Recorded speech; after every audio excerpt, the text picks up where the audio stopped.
Sí, hay apostasía. La apostasía vendrá, y podrás identificar a los apóstatas, y no soportarán la sana enseñanza de las Escrituras, les harán cosquillas en los oídos, les vendrán doctrinas de demonios, como si fueran el Evangelio mismo. Si alguno viene a vosotros con otro Evangelio, sea anatema. ¿Significa eso que las partes del cuerpo de Cristo hoy están malditas porque creen en el poder milagroso de Dios?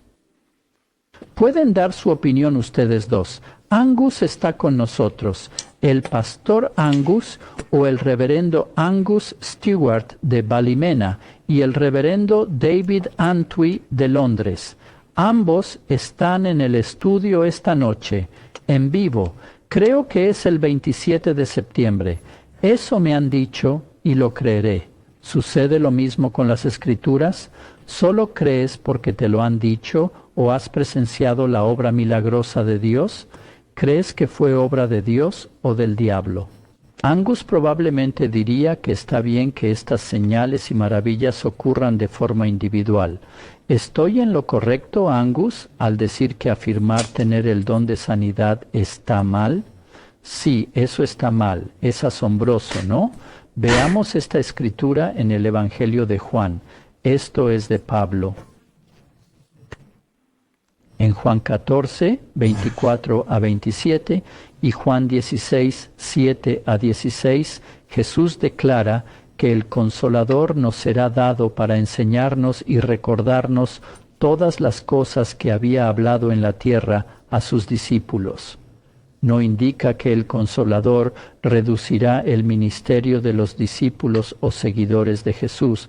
Al contrario, hará más, según Juan 16, versículo 13. ¿Cómo interpreta Angus Juan 16, versículo 16?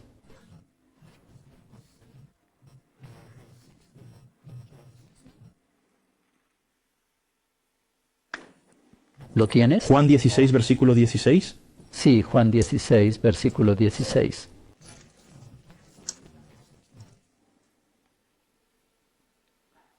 ¿Entendido? No estoy seguro de si Paul ha citado correctamente el texto. ¿Tiene el correcto? Déjame ver. ¿Realmente Pablo quiere Juan 16, versículo 16?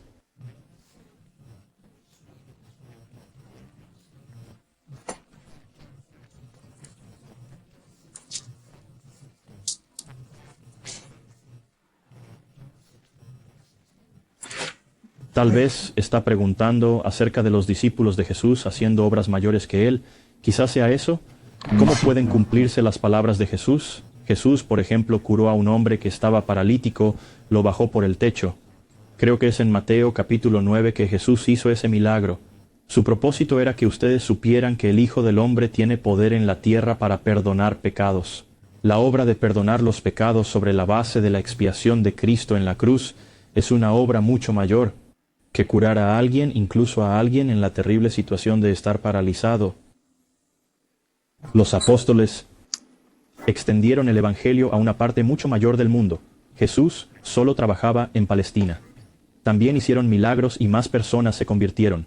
La regeneración, la construcción de la Iglesia católica y su defensa contra el infierno, la guía de la Iglesia hacia la verdad, su preservación contra Satanás y la falsa Iglesia, son cosas mucho mayores que los milagros de sanación de Jesús. Por eso, los apóstoles hicieron obras aún más grandes, en un área mucho más amplia, y la Iglesia actual realiza acciones a una escala mundial incluso mayor que en los días de Jesús.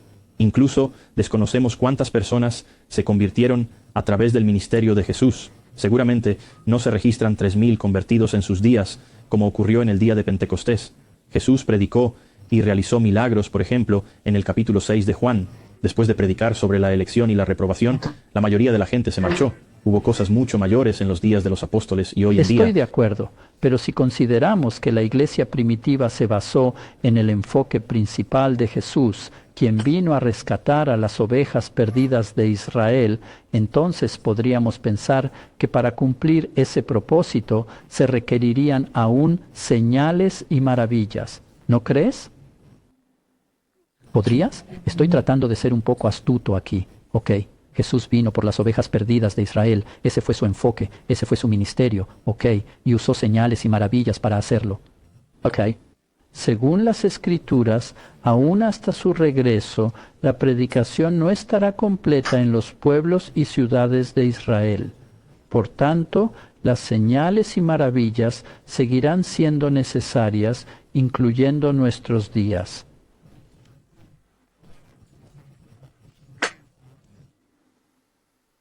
No creo que necesitemos señales y prodigios para que la gente crea. Solo necesitamos el Antiguo y el Nuevo Testamento. Sin embargo, Jesús nos instó a hacerlo. Afirmó que los milagros y prodigios acompañarían la predicación. Esta predicación debe continuar hasta la segunda venida de Cristo, ya que sólo así llegará a cada pueblo y ciudad de Israel. Creo que la predicación del Evangelio es poder de Dios para salvación a todo aquel que cree. Romanos 1:16. Como dijo Abraham al hombre rico, la gente debe creer a Moisés y a los No te profetas. oigo. Ya hemos pasado por eso. Tengo correos para ambos lados. Hay algunos que dicen que Angus está haciendo un gran trabajo. Otros dicen que David lo está haciendo. Las líneas telefónicas están ocupadas. Tomemos a John de Birmingham. Signos y prodigios. ¿Son para hoy? Sí, John. Sí, en realidad creo que ambos tienen razón hasta cierto punto. Ahora, Angus de Irlanda del Norte tenía razón en decir que después de la era apostólica, que terminó con la muerte de Juan, el último apóstol, alrededor del año 100 después de Cristo, la Iglesia se dio cuenta de que Jesús no iba a regresar mientras ellos estuvieran vivos. Entonces comprendieron que esto tomaría mucho tiempo. ¿Cómo continuamos el ministerio apostólico dado a los apóstoles, los 12 a quienes nuestro Señor dio un mandato específico para predicar el Evangelio, perdonar pecados y bautizar?